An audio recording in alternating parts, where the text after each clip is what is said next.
Hai hai hai. Assalamualaikum warahmatullahi wabarakatuh. Jumpa lagi di channel Diari Sang Guru ya. Nah, mari bersama-sama pada video kali ini kita membahas buku SPM Plus ujian sekolah bagi siswa sekolah dasar.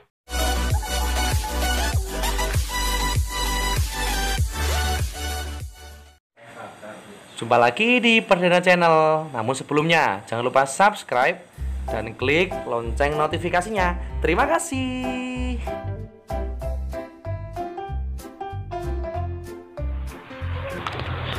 Nah, mari pada video kali ini ya kita melanjutkan pembahasan untuk membahas di video selanjutnya ya.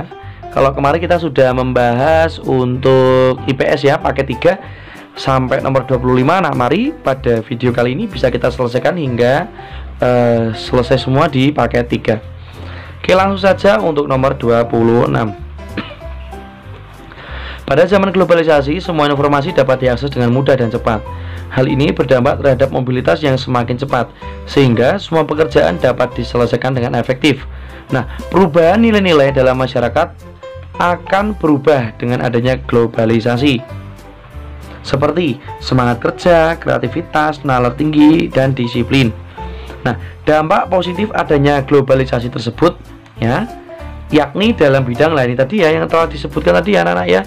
Ini ada semangat kerja, kreatif, nalar kritis, dan kedisiplinan. Nah, ini dampak positif dalam bidang sosial dan budaya D ya.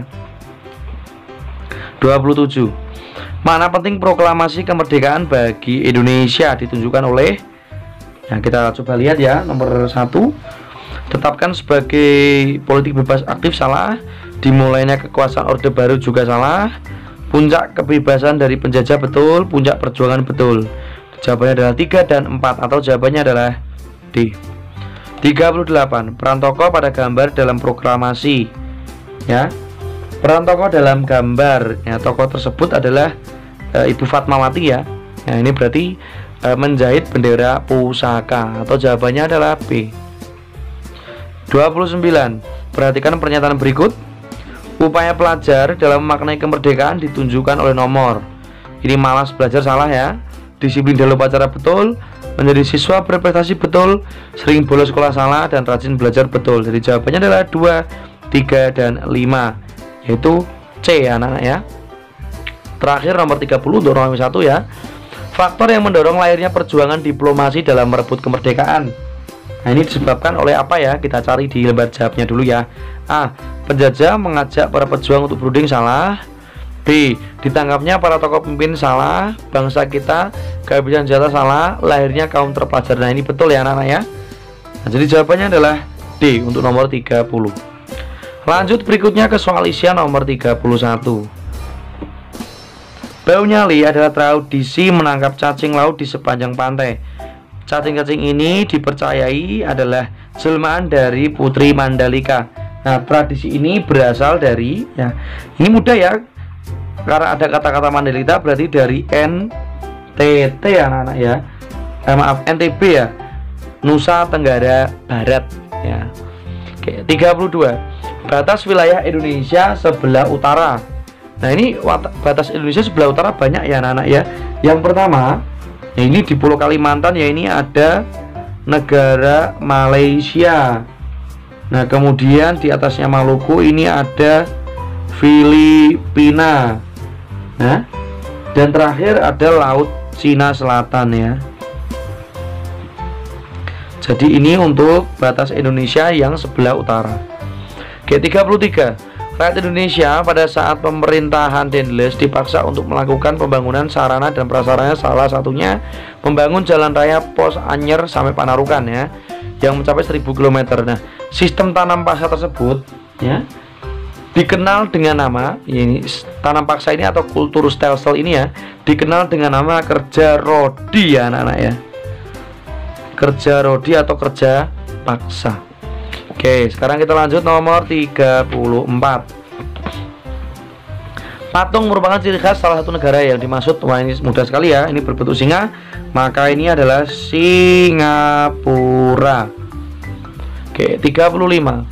Pertukaran pelajar antara ASEAN dilakukan agar menjadi sarana berbagai pengetahuan dan teknologi. Nah, para pelajar diberi kesempatan untuk bekerja langsung di negara ASEAN dengan harapan dapat meningkatkan kualitas sumber daya manusianya.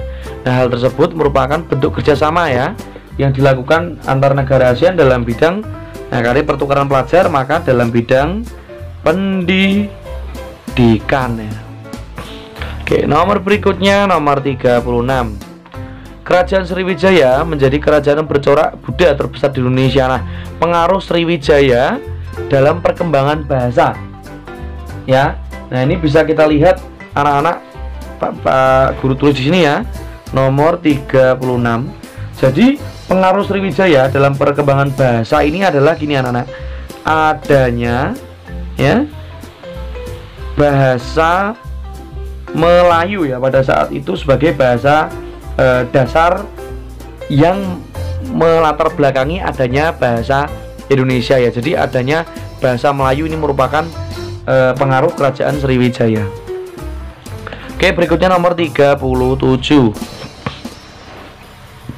Tulislah kegiatan produksi, distribusi dan konsumsi susu sapi dari produsen hingga ke konsumen. Oke. Jadi ini Pak Guru jelaskan ya untuk nomor 37. Nah, jadi pada sistem produksi ini adalah di peternakan sapi dengan susu sapi tersebut diperah ya.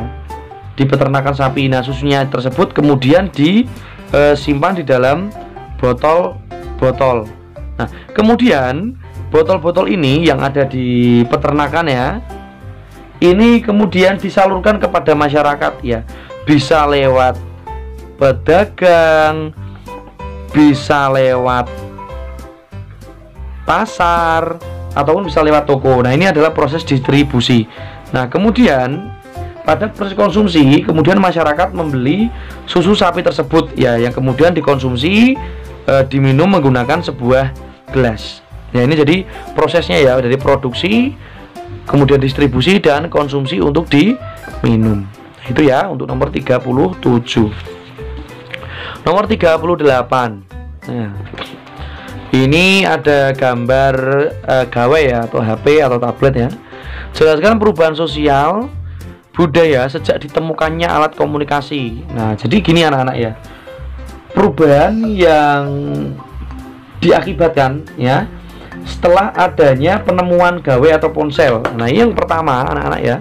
Yang pertama ini cara komunikasi setiap manusia akan berubah ya. Yang dulu menggunakan tatap muka atau menggunakan surat, fax, email dan sebagainya, berubah menjadi lebih memanfaatkan telepon.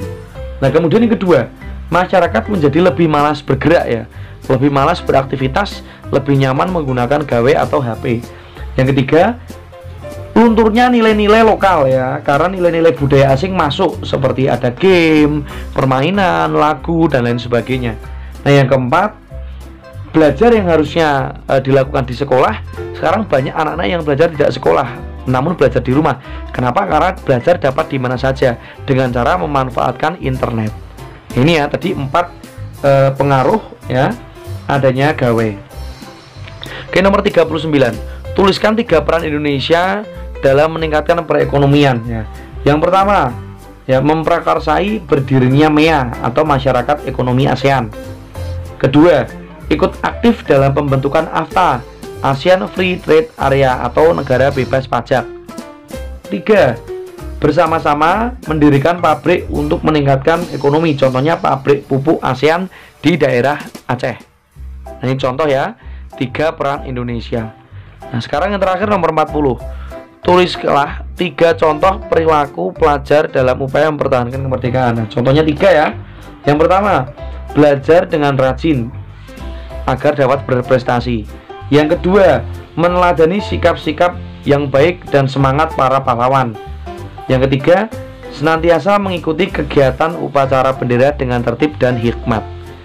Nah, ini tadi ya anak-anak ya untuk pembahasan nomor 36 dan 40. Nah, kiranya Pak Guru selesai ya untuk pembahasan IPS ya hingga paket 3. Nah, pada video selanjutnya Pak Guru akan membahas untuk mata pelajaran PPKN ya. Nah, demikian dari Pak Guru, terima kasih. Mohon maaf jika ada kesalahan dan kekurangan. Pak Guru akhiri, sampai jumpa di video yang selanjutnya. Wassalamualaikum warahmatullahi wabarakatuh.